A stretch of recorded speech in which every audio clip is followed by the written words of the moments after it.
여러분 건강하게 잘 계십니까? 코로나 사태가 장기화되어서 여러 가지로 스트레스가 많을 것으로 생각하고 자기가 생각했던 계획에도 여러 가지 차질이 있을 것이라고 생각합니다. 저도 항상 머리가 상쾌하지 못하고 몸도 찌뿌둥하고 이렇게 해서 일에 손이 잡히지 않지만은 그래도 우리가 또 자기 할 일은 해야 되니까 우리 행정법 네 번째 수업을 시작하도록 하겠습니다. 법철학자 중에 지펠리우스라는 분이 있는데 그분이 이런 말을 했습니다. 법의 개념에 대한 이해 없이는 법에 들어갈 수가 없고 법에 들어가지 않고는 법의 개념을 정의할 수 없다. 이 순환론법입니다. 여러분 이 행정법 공부할 때 느끼는 게 그게 아닌가 싶습니다. 지금 법의 개념에 대한 이해가 없기 때문에 법에 공부하는데 대단히 그 어려움을 느낄 것으로 생각합니다. 그러나 이걸 참고 쭉 이 공부를 하다 보면 법에 들어가지 않으면 또 법의 개념을 정의할 수 없으니까 일단 참고 공부하고 이렇게 마치게 되면은 법의 개념을 정의를 하고 또 법을 이해할 수가 있게 됩니다. 제가 하는 역할이라는 것은 지난 첫 번째 시간에도 이야기했지만 법의 개념에 대한 이해가 아직 미천한 그런 입장에서 행정법을 공부하는 여러분들이 쉽게 옆에서 법의 개념을 이해를 시켜주면서 법에 들어갈 수 있도록 도와주는 그런 역할을 하는 것이 이제 저의 역할이라고 그렇게 생각합니다. 공부를 하는 주체는 여러분들이 돼야 되고 좀 어렵게 느끼시더라도 저희 강의를 듣고 또 채택한 어떤 교과서를 스스로 정독을 메터독 하다 보면 처음에는 굉장히 어려웠던 어떤 내용들이 시간이 가고 책을 읽는 횟수가 늘어나면서 서서히 그 형체가 잡히게 됩니다. 그 법체계를 이제 이해하게 된다는 얘기죠. 법체계를 이해하게 되고 그래서 자기의 것으로 체득되는 그런 시간이 반드시 옵니다. 그래서 그거를 이제 도와주는 것이 이제 저희 역할이다 이렇게 이야기를 하겠습니다. 그리고 이제 우리가 3회에 걸쳐서 수업을 했는데 그 교과서로 보면 분량이 한 60페이지 정도 남짓됩니다만은 사실은 굉장히 중요하고 많은 이야기들을 이미 해왔습니다. 그래서 다음부터의 어떤 수업은 비교적 여러분이나 또 가르치는 나나 좀 수월한 입장에서 수업이 진행되지 않을까 이런 생각을 합니다. 그런 의미에서 이제 또 지방자치법 이제 수업 들어가야 되는데 거기에 앞서가지고 공부했던 개념들을 다시 한번 정리하도록 합시다. 계속 반복하는 것 같아서 근데 지난번 이야기했지만 이 법학 공부라는 것은 계속 반복입니다. 그걸 반복하는 과정에서 그것이 자기 것으로 되는 과정이니까 쭉 한번 다시 정리해 봅시다. 우리가 처음에 법에 행정조직법이 나왔고 이게 행정내부법이다라고 하고 행정조직법이 어떤 법규성이 있느냐 그 내부법이다라는 그 취지가 외부법이 아니라는 거거든요. 그냥 내부법이 됐는데 이게 굉장히 의미를 가지는 말입니다. 그 다음에 행정조직이 법규성을 가지느냐 그래서 법규 개념 이렇게 나왔죠. 그래서 다시 한번 여러분한테 이야기를 드리겠습니다. 우선 처음에 나왔으니까 여러분 꼭 기억을 해요. 행정주체라는 개념, 그 다음에 행정기관, 또 그 행정청, 그 다음에 이런 거하고 같이 더불어서 행정기관 나오는데 국가기관이라는 거, 이 개념들을 어떻게 구분해라 이야기를 했습니다. 그거 꼭 다시 보시고 그 다음에 이제 행정조직법이 내부법이라는 거고 그 다음 법규성을 가지는가 하는 말이 있었죠. 그래서 법규라는 개념에 대해서 굉장히 법 공부는 계속 나오는 이야기니까 꼭 이해를 하셔야 됩니다. 법규라는 것은 실질적 의미의 법규 개념과 형식적 의미의 법규 개념이 있습니다. 그래서 과거의 실질적인 법규 개념은 국민의 권리 의무를 규율하는 규범이다. 권리를 제한하거나 의무를 부과하는 그런 내용을 법규라고 한다. 그리고 그런 법규는 반드시 국민의 대표기관인 의회에서 법률의 형식으로 정해야 된다. 이게 이제 법률의 법규 창조력이라고 이야기를 하면서 그 법규라고 했습니다. 법규라는 것은 대외적인 효력을 가지는 것이다. 그래서 재판 규범이 되고 그것을 어길 경우는 위법하다는 평가를 받게 된다라고 했습니다. 그럼 행정조직법은 국민의 권리 의무를 직접적 규율하는 법규가 아니죠. 그래서 실질적 의미의 법규에는 해당하지 않는다라는, 물론 이제 권한 같은 거는 교과서 보면 행정조직의 어떤 권한 같은 것은 국민에게 권리 의무에 관련이 되어 있기 때문에 실질적 의무 법규라고 볼 수 있다라는 그런 견해도 있지만, 일반적으로 볼 때 국민의 권리 의무를 직접적으로 규율하는 그런 규범은 아니기 때문에 실질적 의무 법규는 아닌 것이다. 그러나 행정조직을 어떻게 구성을 하고 또 권한을 어떻게 부여하느냐, 이런 문제는 국민이나 국가 또 공동체에 굉장히 중요한 것이기 때문에 그 법규의 형식으로 정해놓으면 법규가 된다라는 것이 형식적 의무의 법규입니다. 그래서 국가나 공동체나 국민에게 중요한 사항은 반드시 국민의 대표인 의회에서 법규의 형식으로 제정하는 것을 법규라고 한다.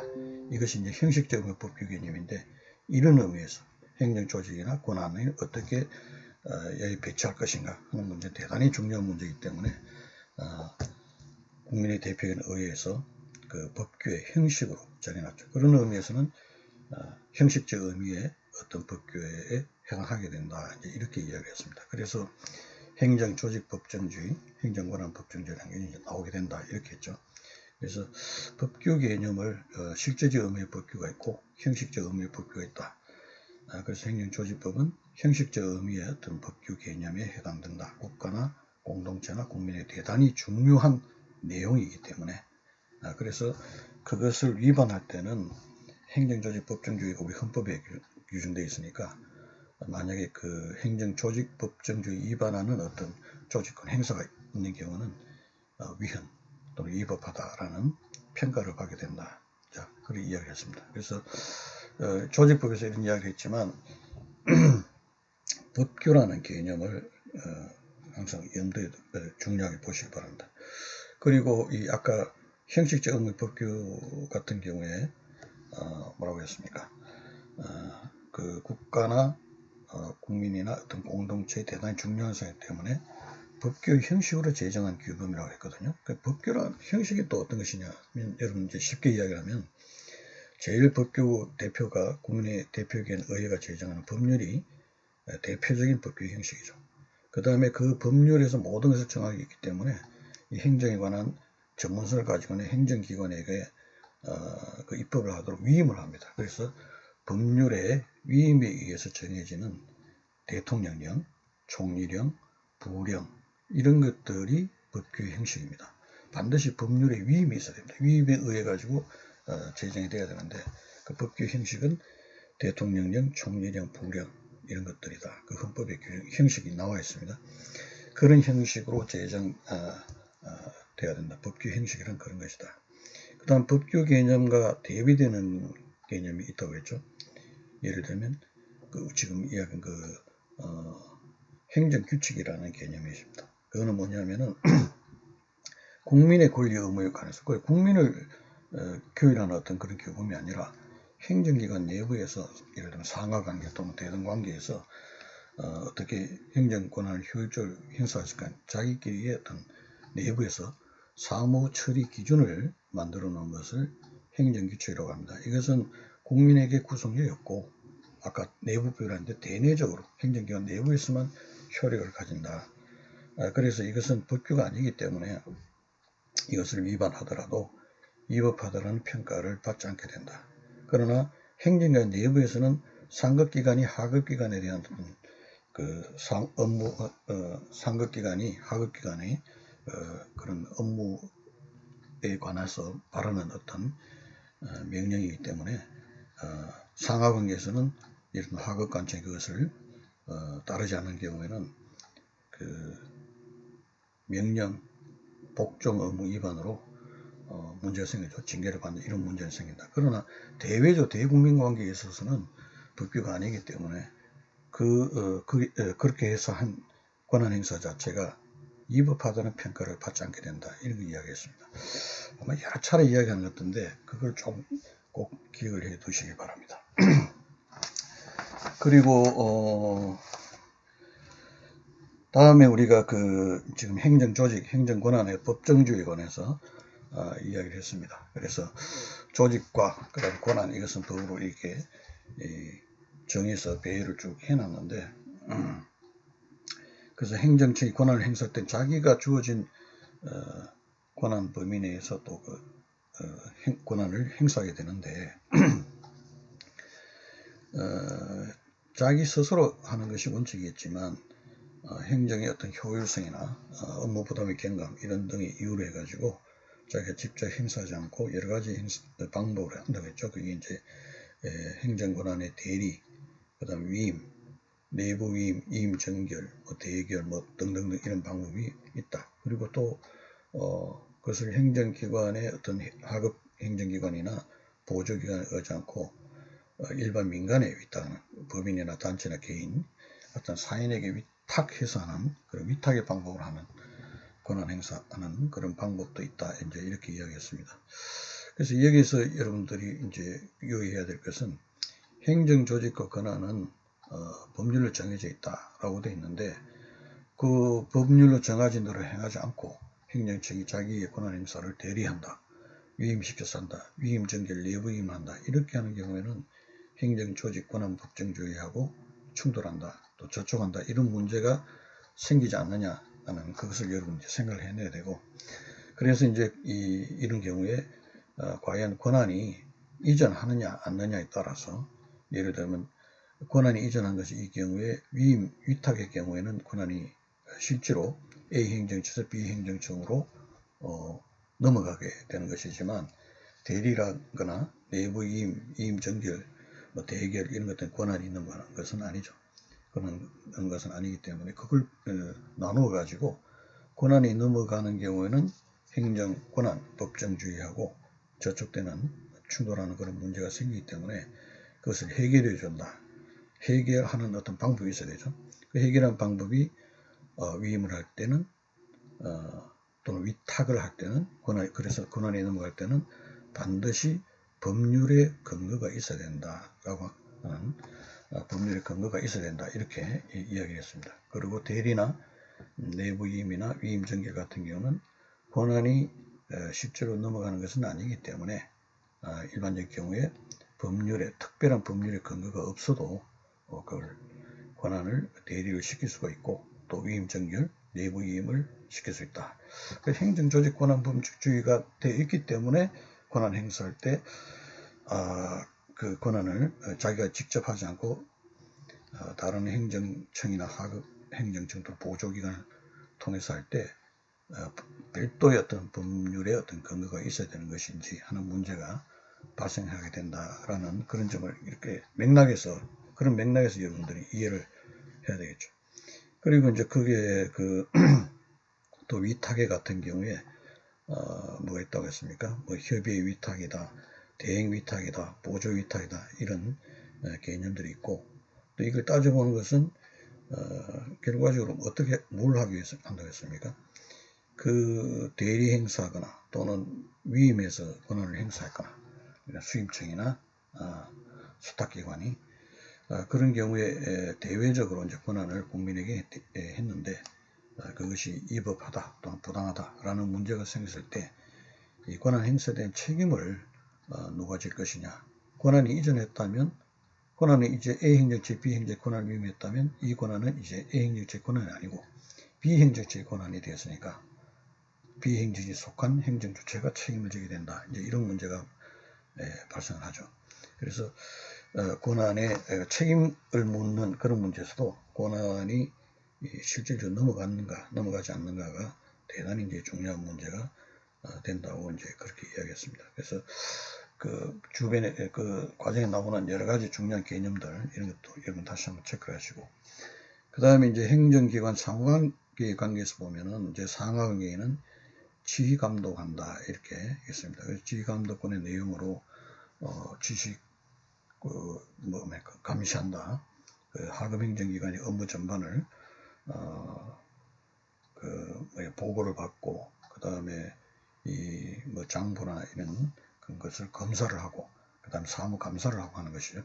이런 감시권, 그 다음에 상급기관이 하급기관에 대해서 발언 어떤 명령 같은 훈령, 그 지휘권이라고도 합니다. 그런 거. 그 다음에 이 어떤 권한을 행사할 때 상급기관이 하급기관으로 하여금 나한테 승인을 받아서 하라고 하는 승인권. 그 다음 하급기관의 어떤 행정작용 또는 처분이 이법 부당하다고 할 때 취소 명령, 또 취소 정지를 명령하거나 직접 취소할 수 있는가 하는 그런 문제. 그 다음에 또 뭐가 있나요? 그 하급행정기관의 간의 권한에 같은 다툼이 생겼을 때 그거를 해결하는 주관쟁의라든지, 또 어떤 게 있나요? 또 상급기관이 하급기관의 권한을 대집행할 수 있는가 하는 그런 문제. 이런 것들이 이제 지휘감독 관계에서 나오는 그런 문제이고, 그 다음에 그 대등한 관계에서는 당연히 상호 권한을 존중하고 서로 협력하는 관계가 있게 됩니다. 근데 이제 아까 지휘감독 관계에서 나오는 감시라든지, 그 다음에 지휘권, 훈련권이라든지, 승인하는 그런 문제라든지, 취소 정지하는 문제라든지, 이런 문제는 그 내부에서 일어나는 문제이기 때문에 지휘감독권에 근거해서 당연히 나오는 것이고, 별도의 법률의 근거가 필요한 것은 아니다라고 그렇게 이야기했습니다. 그런 부분이 여러분 이제 중요하죠. 그래서 예를 들면 그 하급기관이 어떤 일을 함에 있어서 상급기관의 승인을 받아라고 했는데, 그 승인을 받아라고 하는 것이 만약에 법률의 그 승인을 하급기관이 권한 행사할 때 상급기관의 승인을 받아야 한다라고 법령에 되어 있다면, 법령에 규정이 되어 있다면, 이것은 만약 그 승인을 받지 않았을 경우에 이거는 그 법령을 어긴 것이 되니까 위법하다는 평가를 받게 됐지만, 만약 그러지 않고 그냥 감독권에 기해서 또는 훈련권에 기해서 이제 훈련 지휘감독권의 한 내용이니까 그렇게 해서 승인을 받아라 라고 했는 경우에 그 승인을 받지 않고 행위는 법령에 근거한 것이 아니라 지휘감독권에 근거해서 승인받으러 한 것이기 때문에 그것을 어길 경우에 하급기관이 상급기관의 어떤 그 명령 위반이다라고 해서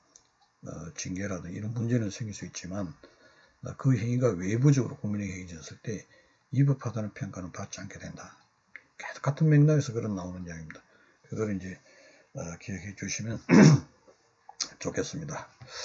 그리고 이제 그 앞으로 여러 가지 이제 문제도 우리가 공부를 하는 이유는 이제 우리 사회에서 발생하는 여러 가지 법률적이나 다툼이 생겼을 때, 특히 이제 행정법을 공부하는 입장, 행정상 법률관계에 관한 다툼이 생겼을 때, 그거를 이제 해결하기 위해서 우리가 법을 공부하는 것이니까, 통상 어떤 그 문제를 보면은 어떤 행정작용, 행정처분이 적법 위법 여부를 판단하게 해야 됩니다, 우리가.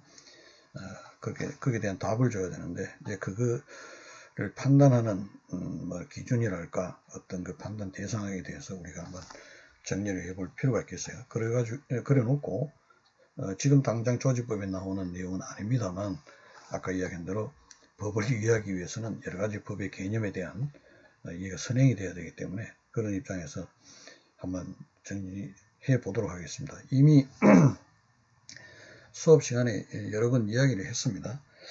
그 법치행정의 원칙이라고 있죠. 가장 기초가 되는 개념입니다. 법 시작할 때 행정법 상하에 들어가면 제일 먼저 나오는 것이 법치행정입니다. 행정법 존재 자체가 법치주의가 있기 때문에 행정법이 나오는 거죠. 그 법치행정의 원칙이라는 것은 행정을 법에 따라서 해야 된다. 이게 이제 법치행정의 원칙이죠. 그래서 거기에 내용에는 그 세 가지 개념이 있다고 했습니다. 몇 번 지금 이야기했습니다. 첫째가 놓은 것이 아까 이야기했던 법률의 법규 창조력이다. 그래서 국민의 권리 제한, 의무를 부과하는 그런 내용의 규범은 반드시 국민의 대표기관이 직접 만들어야 된다. 이것이 법률. 국민의 대표기관이 만든 것이 법률이잖아요. 국민의 대표기관이 제정한 법률에 의해서 국민의 권리를 제한하거나 의무를 부과할 수 있다. 국민의 권리를 제한하거나 의무를 부과할 수는 그 규범 자체는 그게 법규인데 그 규범은 법률에 의해서 창조된다. 국민의 대표인 의회가 제정한 법률에 의해서 창조된다라는 것이 이제 법률의 법규 창조력입니다. 그게 기본 원칙으로 이제 하고요. 그 다음에 두 번째가 법의입니다. 법의라는 것은 법이 행정보다 우위라는 겁니다. 그래서 행정작용은 법 아래서 법을 행정이 법보다 아래에 있는 것이고 법을 위반해서는 안 된다라는 것입니다. 여기는 물론 이제 이 법률을 행정이 예를 들면 법률의 위임을 받아서 어떤 그 입법을 하는 걸 행정 입법이라고 합니다. 그렇게 해서 제정하는 것이 대통령령, 총리령, 부령 같은 것인데 이런 대통령, 총리령, 부령 같은 것은 법률을 위반해서는 안 되죠. 그 다음에 행정작용은 이 법률이나 자기가 그 법률이 이미 받아서 제정한 대통령령이나 총리령이나 부령 이런 것을 위반해서는 안 된다. 이것이 법의입니다. 법의고 그 다음 세 번째는 법률유보라는 것이 있습니다. 법률유보는 어떤 행정작용을 할 때는 반드시 법률에 근거가 있어야 된다. 이것이 그래서 법률이 법규 창조하고 법률유보가 이제 같은 것으로 이렇게 묶어놓는 학자도 있습니다만 조금 차이가 나니까 세 가지로 이야기를 하는데 아무리 그 국민에게 이익이 되는 작용이라 하더라도 반드시 법률에 근거가 있어야 된다는 것이 이제 이 법률유보입니다. 그런데 법률유보에는 이제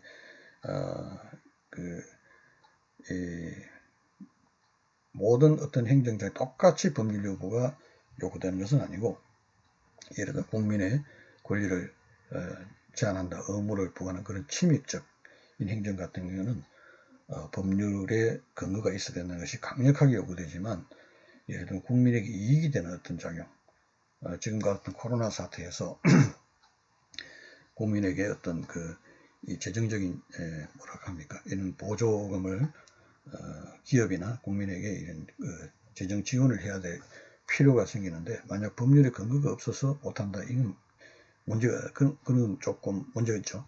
그래서 그런 수익적인 어떤 행정작용을 할 때는 법률유보의 범위가 그 요구가 좀 약화된다. 그래서 법률유보의 어떤 범위, 강도 이런 것들에는 행정작용의 유형에 따라서 달라지게 됩니다.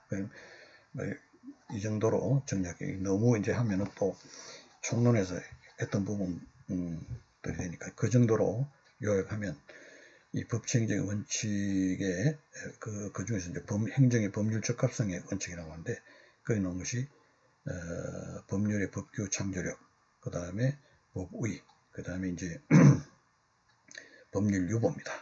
이게 이제 그걸 왜 이야기를 하느냐면은 앞으로 여러분들이 어떤 행정작용 처분의 위법 여부를 판단할 때가 생겼을 때 그 판단하는 기준이 되는 것이 이제 이 세 가지입니다. 그래서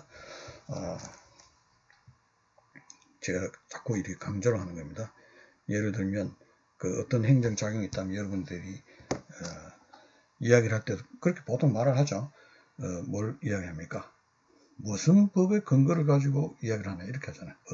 어떤 법의 근거로 그런 이런 처분을 했느냐 따지죠. 이게 법률유보입니다. 무슨 법을 근거로 해서 하느냐, 법의 근거가 있느냐. 그 다음 두 번째는 그러면 그 정해진 법대로 했는가, 법대로 했나, 무슨 법이 근거했느냐, 법대로 했느냐 이렇게 물어보잖아요. 그래서 그게 이제 법의죠. 법의라는 것이고. 그 다음에 이제 법률유보라는 문제하고 이제 법률 법규 창조는 좀 이렇게 연결되는 부분이 있으니까 그렇게 그런 관점에서 이제 주로 이제 두 가지로 보게 되죠. 법률유보와 법의 이렇게 보게 되고. 그 다음에 이제 그 행정은 굉장히 전문성이 있기 때문에 법 자체에서 행정청에게 재량권을 부여합니다. 그래서 이 법이 주어진 범위 내에서 재량권 행사하는 것은 적법하죠. 그 재량권의 범위를 벗어났다 하면 위법하게 되지만 그 재량권이 벗어났는지 여부를 판단하는 그 기준이 되는 게 있는데 그 전에 이제 보면 우리가 이 행정법을 할 때는 법을 위반하지 않아야 된다라고 했는데 이 법에는 이 성문법뿐만 아니라 불문법도 있다고 했습니다. 성문법은 아까 말한 법률이 이임을 받아 제정된 대통령령, 총리령, 부령 뭐 이런 것을 이 성문 법규로 한다면 불문법도 있다. 행정이라는 것은 계속 진행 발전되기 때문에 모두 성문법전으로 다 규율할 수 없어요. 이제 그런 의미에서 불문법을 이제 지배를 받게 되는데 그 형식을 취하자는 불문법이다. 그게 이제 보면 헌법으로부터 도출되는 여러 가지 원칙들이 있습니다. 그게 이제 대표적인 것이 이 헌법 평등권 이야기 들어봤죠. 평등권에서 나오는 평등의 원칙이라는 게 있고, 그러니까 행정작용을 하는데 A, B가 있다면 법에 정해진 대로 평등하게 다루어져야지 A에게 특별하게 한다거나 혜택을 준다 이렇게 안 된다는 거죠.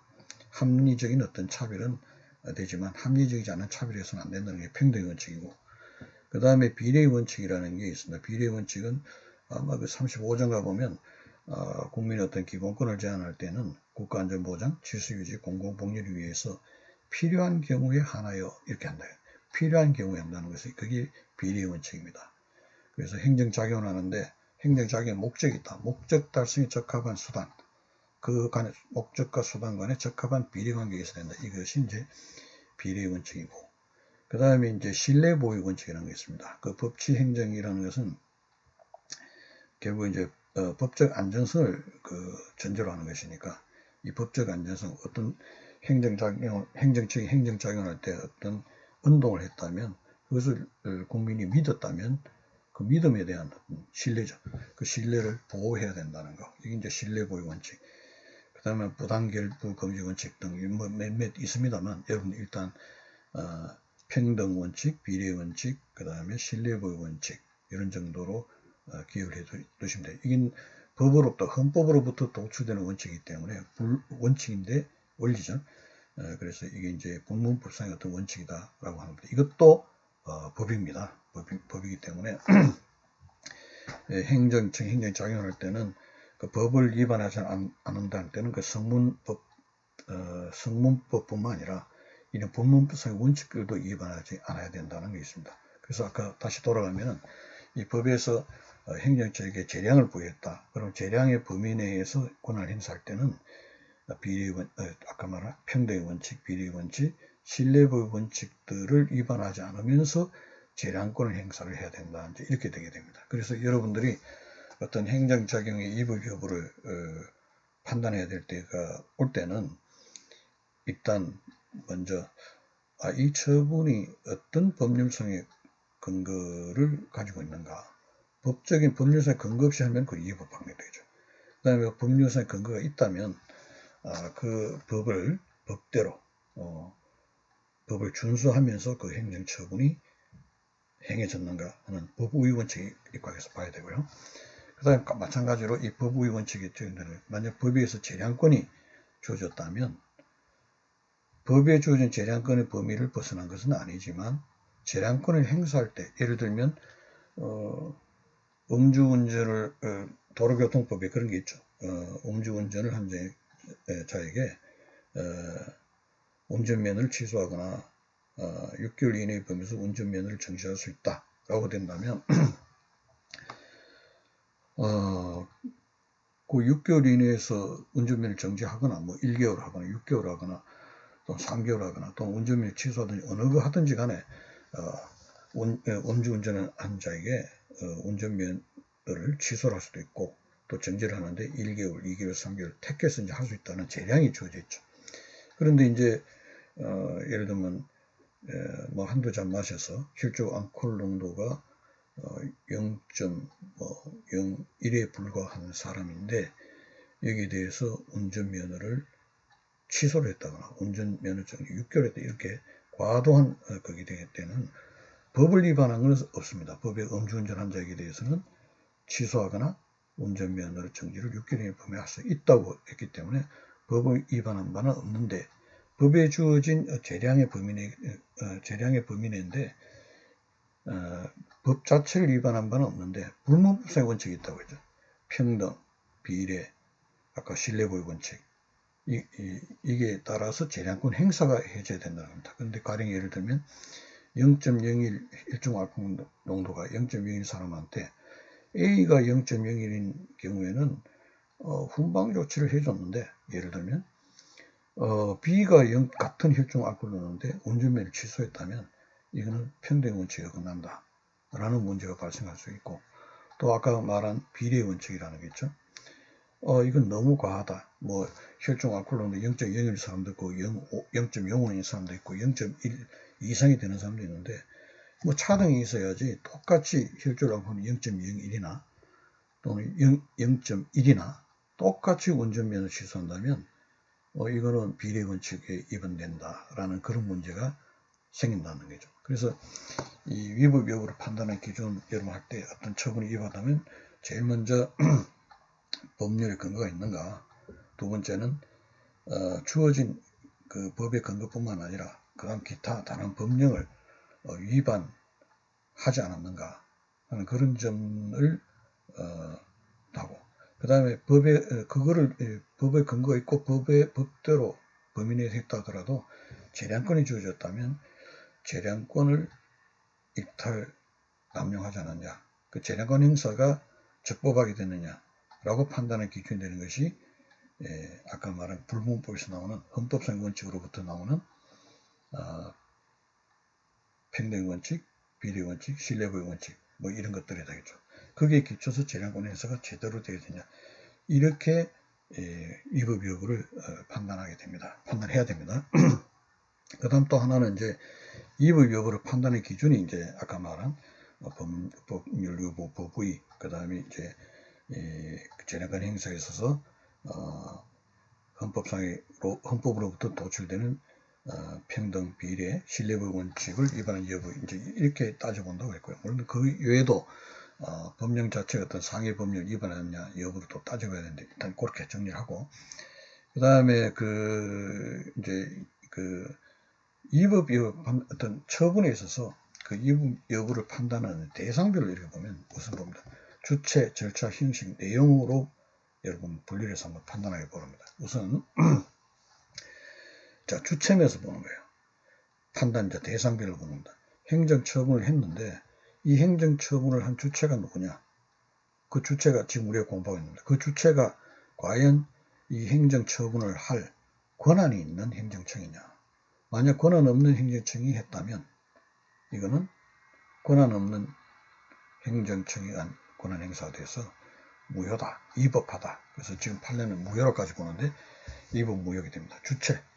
자, 이 행정처분을 한 행정청이 권한이 있는 행정청이냐 하는 것, 그 주체면에서 보고, 그 다음에 행정을 할 때는 반드시 그 절차가 있습니다.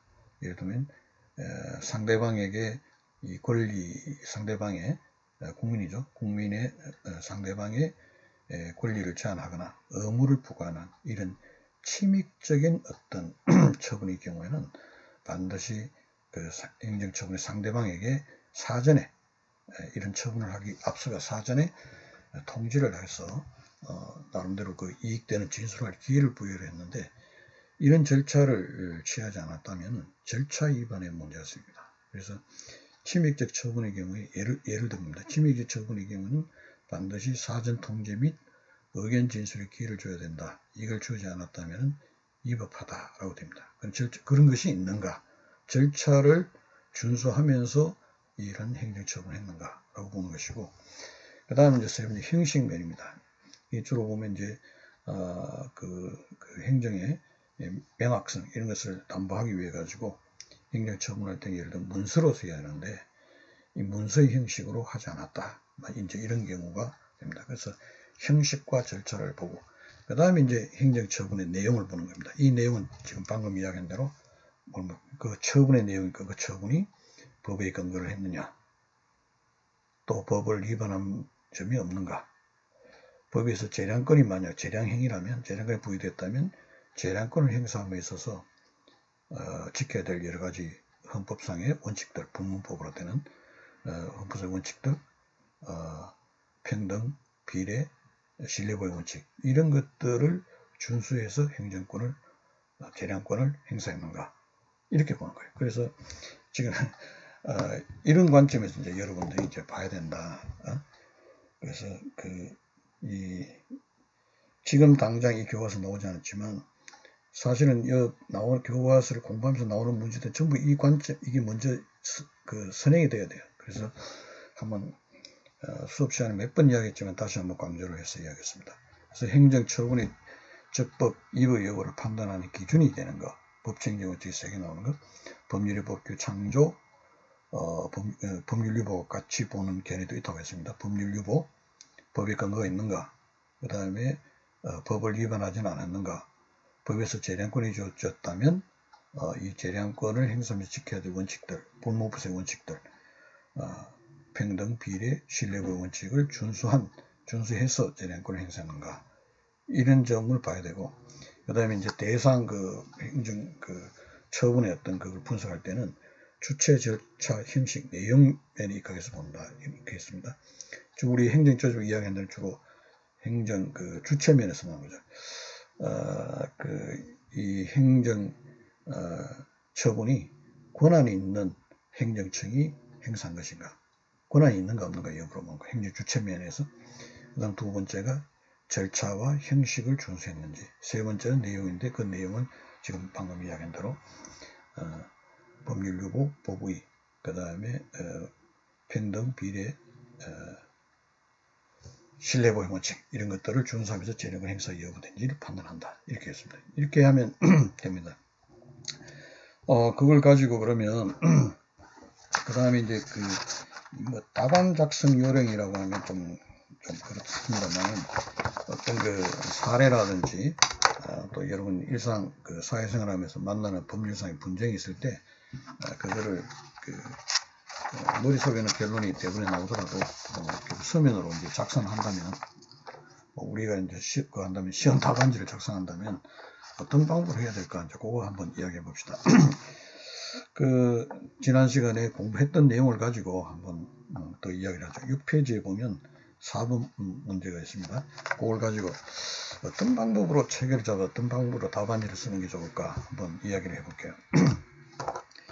4번 문제는 이런 거였죠. 건설교통부 장관이 하천법에서 자기가 관리하는 하천의 점용 허가권을, 예를 들면 건설교통부 장관이 하천 점용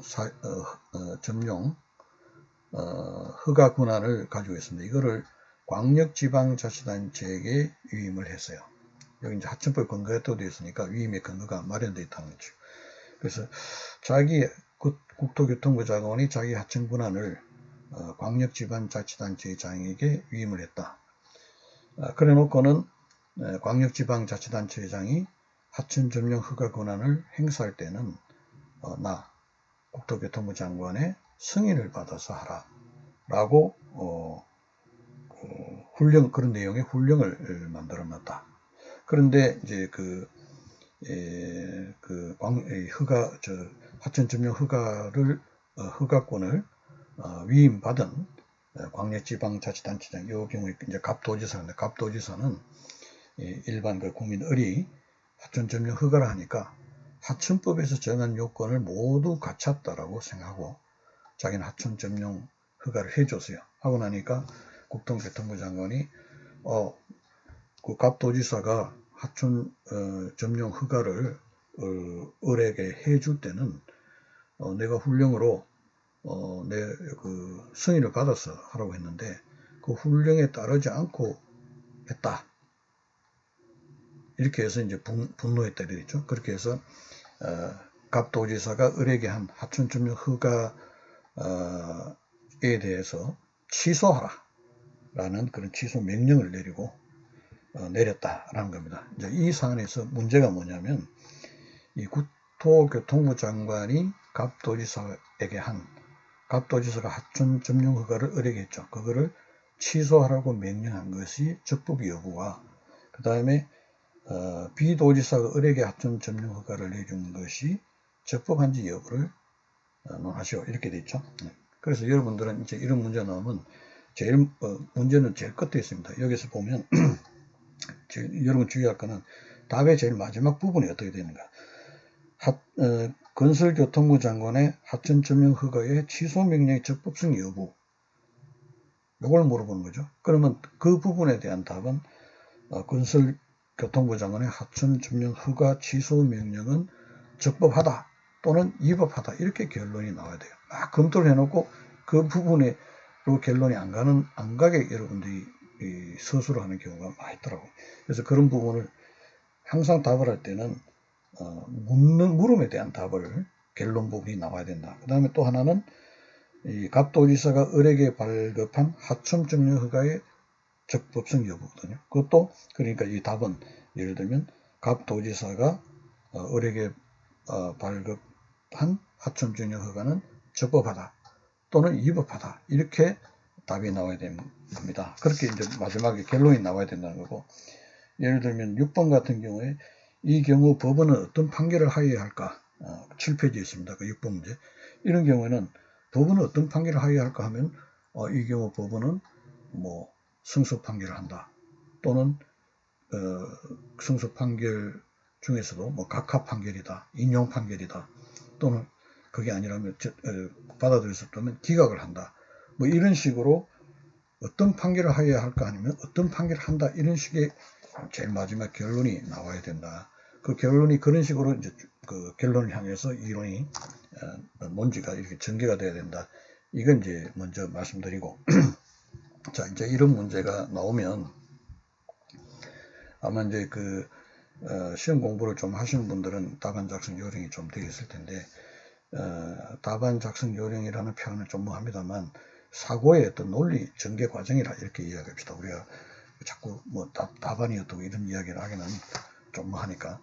그럼 논리 전개를 어떻게 하는가 이렇게 보면 첫째는 여러분들이 이제 했을 때 이 사건에 이 사안 같은 경우에 사건이나 사안의 쟁점이 뭐냐. 그 다음 쟁점. 그러면 이게서는 무엇입니까? 건설교통부 장관이 하청 점령 허가가 취소 명령의 적법이 여부다 이렇게 돼 있잖아요. 그러면 이 사안에서 국토교통부 장관이 갑도지사가 한 하청 점령 허가 처분이 잘못됐다고 지금 취소하라고 명령한 것이니까 아까 이야기했죠. 이 취소 명령이 그 적법한지 여부를 따지려면 어떻게 됩니까? 법의 근거가 있는가? 법의 근거가 필요한 사항이냐? 이제 법의 근거. 하청 점령 허가는 아까 갑도교통부 장관과 갑도지사 사이에는 상하관계에 있죠. 상하관계. 상하관계. 이제 그게 기관 이임 사무가 된 거니까 기관 이임이 됐잖아요. 그러니까 하급 행정청의 지위에 놓이게 되니까 상하관계에 놓였다. 그 상하관계에 놓이게 되면은 그 지휘감독권의 한 내용으로서 그 하급기관이 위법 부당한 어떤 처분할 때는 명령 취소 할 수 되어 있죠. 그래서 법률의 근거가 없더라도 내부의 문제이기 때문에 그래서 일단은 여러분 생각에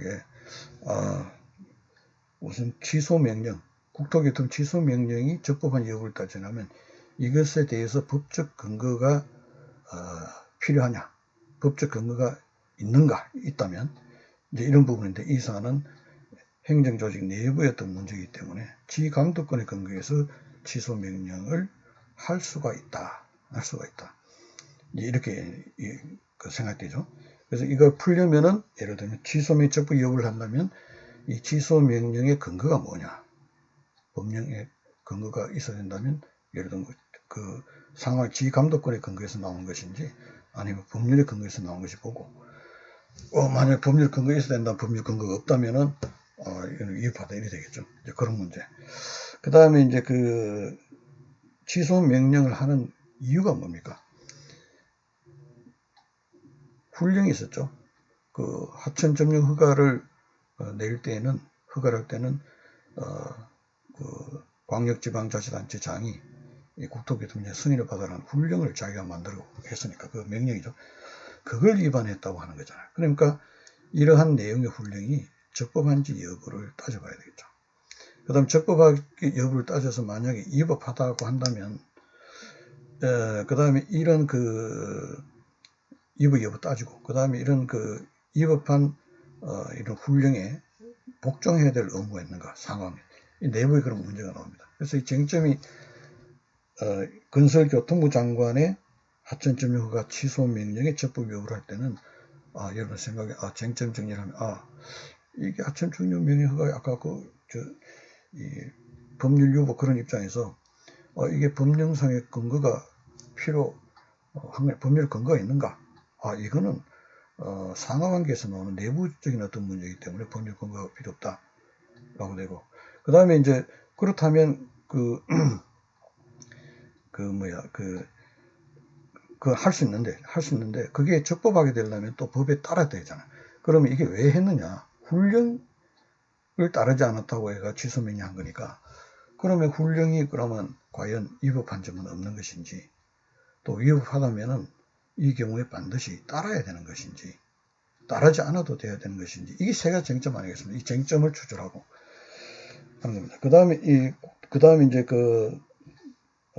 두 개의 문제가 있으니까, 갑 도지사가 을에게 발급된 하천중립 적법성 여부를 따진다. 이렇게 할 때는, 갑 도지사가 을에게 하천중립 허가를 했다면, 그 처분 역시 이 하천중립 허가에 법적 근거가 있는가? 법에 국토교통부 장관이 있고 위임을 했구나. 그러면 법적 근거가 마련된 거죠. 그 다음에 하천중립 허가를 하려면은, 하천이란 것은 일반인들이 어떤 공동으로 공물이니까 사용하는 것인데, 특별히 이 을이라는 사람한테 점유해서 사용할 수 있는 권리를 설정해 주려면, 특별한 사용 권한을 발생하는 거니까 법률의 근거가 있어야 되고, 법을 위반하지 않아야 돼요. 법의 공익과, 예를 들면 일반인이 사용해야 된다는 그 공익과, 이 을에게 특별히 점유 사용할 권리를 이 비교 형량을 해야 되죠. 그래서 그런 재량행위라면 이 경우에 비교 형량을 해서 문제가 없는지, 재량권 행사가 적법이 되는지 이 여부를 판단해야 되는 거예요. 또 그거 있고, 그 다음에 훈령에서 승인을 받으러 해야 되는데 이 승인을 안 받은 것이 예를 들면 이게 위법하다고 볼 수 있는가, 이런 것이 쟁점이죠. 그래서 이 쟁점을 먼저 정리를 하는 겁니다. 그래서 예를 들면 건설교통부 장관의 취소 명령의 적법성 여부를 풀기 위해서는, 예를 들면 취소 명령이 어떤 근거하에서 발하는 것이며, 또 지감독관이라고 하죠. 그런 겁니다.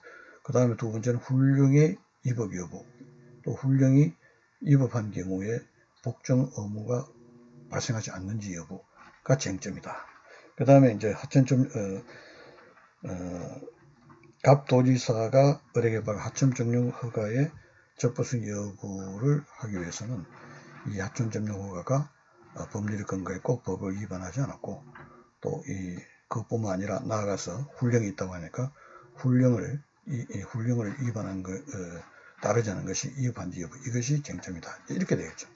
그렇게 해서 간단하게 이제 앞에 이 쟁점의 이 사안별로 쟁점의 정리를 정리한 다음에, 그다음 두 번째 단락에 가면 첫 번째는 예를 들면 건설교통부 장관의 취소명령 적법 여부, 이렇게 큰 제목 달고, 첫 번째는 뭐 나오겠습니까?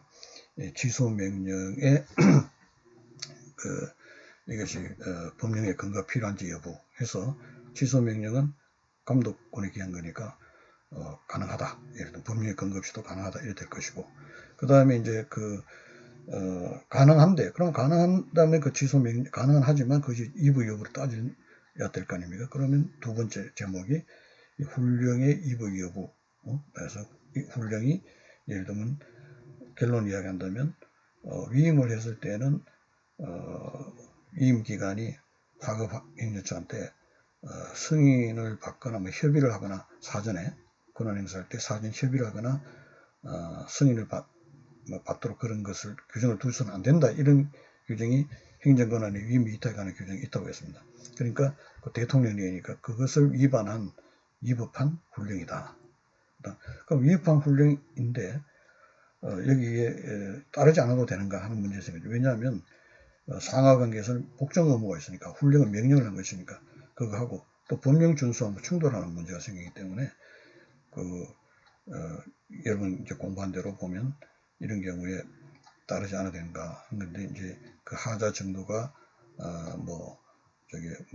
무조건 따라야 된다는 설도 있고, 그다음 하자가 중대 명백하면은 따르지 않아도 된다는 설도 있고, 또 명백하면, 하자가 명백하면 따르지 않아야 된다는 설도 있는데, 현재 우리 판례 다수설은 명백하면 따르지 않아도 된다고 했죠. 그래서 이 경우에는 행정권한 위임 위탁에 관한 규정에서 행정권한 위임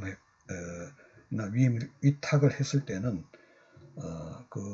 그렇게 해놓고는 그 위임청이 그 수임청이 권한 행사할 때 나한테 사전에 승인을 받으라 이렇게 할 수가 없다라고 법에 규정이 되어 있기 때문에 위임 위탁 규정에 어긋나는 걸 명백하잖아요. 그런 의미에서 이런 게는 훈령이 위법하고 또 이건 명백하기 때문에 따라야 할 의무가 없죠.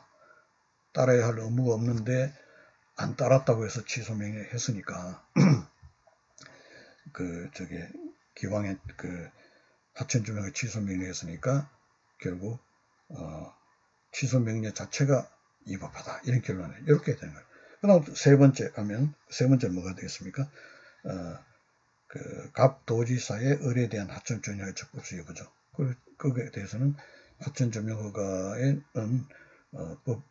법률 요구 입장에서 보면은 원래 건설교통장관 권한인데 위임을 받았으니까 권한이 갑 도지사의 권한이 됐으니까 그 법률 됐죠. 그러니까 법률에 근거가 마련되어 있고 그 다음에 하천조명허에 이제 하천법에서 점령할 때 이래 하라고 뭐 여러 가지 규정이 있을 거예요. 이런 것들을 감안해서 점령허가 여부를 결정한다고 되어 있을 거예요.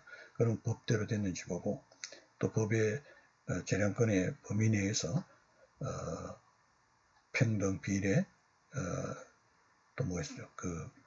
신뢰보호 원칙 이런 것들을 맞춰서 재량권 행사인지 여부를 판단하고 그거는 이제 설문에 보면 그 자체는 문제가 없습니다. 여기서 문제되는 것은 훈령을 위반했다는 거는. 근데 여기 이제 훈령 위반이 위법하게 되는 건 문제인데 훈령 위반 여부인데 훈령 자체는 아까 이야기한 대로 법규가 아니라고 했잖아요.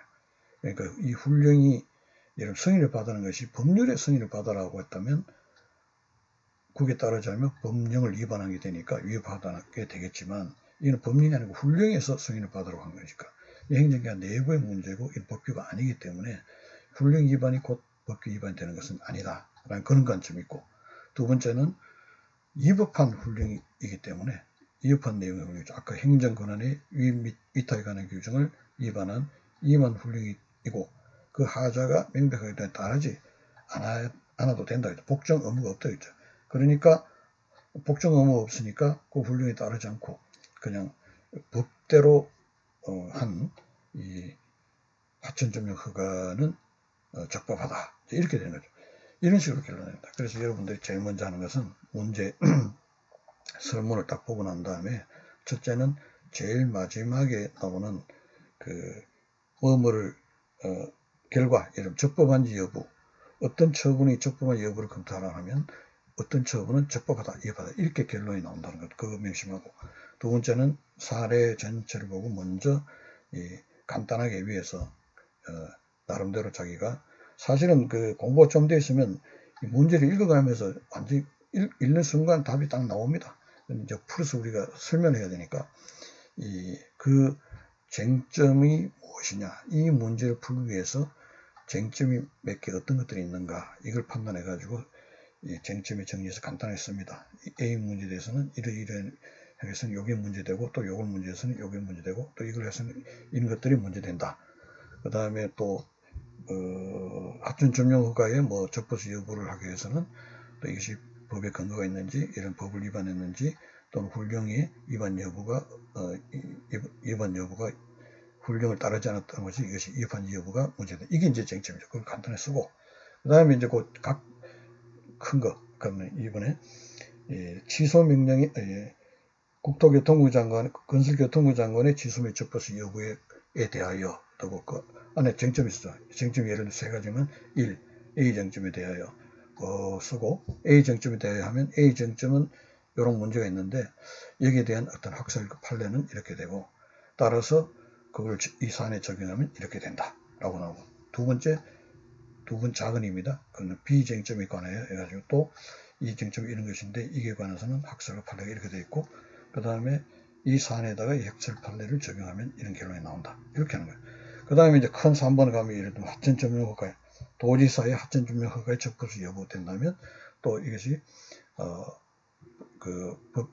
법을 법률 유보의 문제 해가지고 1. 작은 법에 근거가 있는지 여부, 둘째 법을 위반했는지 여부, 그 다음 세 번째 훈령에 그 훈령에 따르지 않은 것이 위반지 여부. 이제 이렇게 딱 쟁점을 해가지고 결론이 나오죠. 그럼 이건 법에 근거가 있고 법을 위반한 바가 없고 훈령은 법규가 아니기 때문에 따라야 할 의무가 없고 또 위법하기 때문에 따라야 할 의무가 없고 이렇게 해서 따라서 그 따르지 않았다고 해서 위법하지 않다 라고 이렇게 된다면 따라서 각 도지사의 을에 대한 하청 정가는 적법하다 이런 식으로 결론이 나오는 거예요.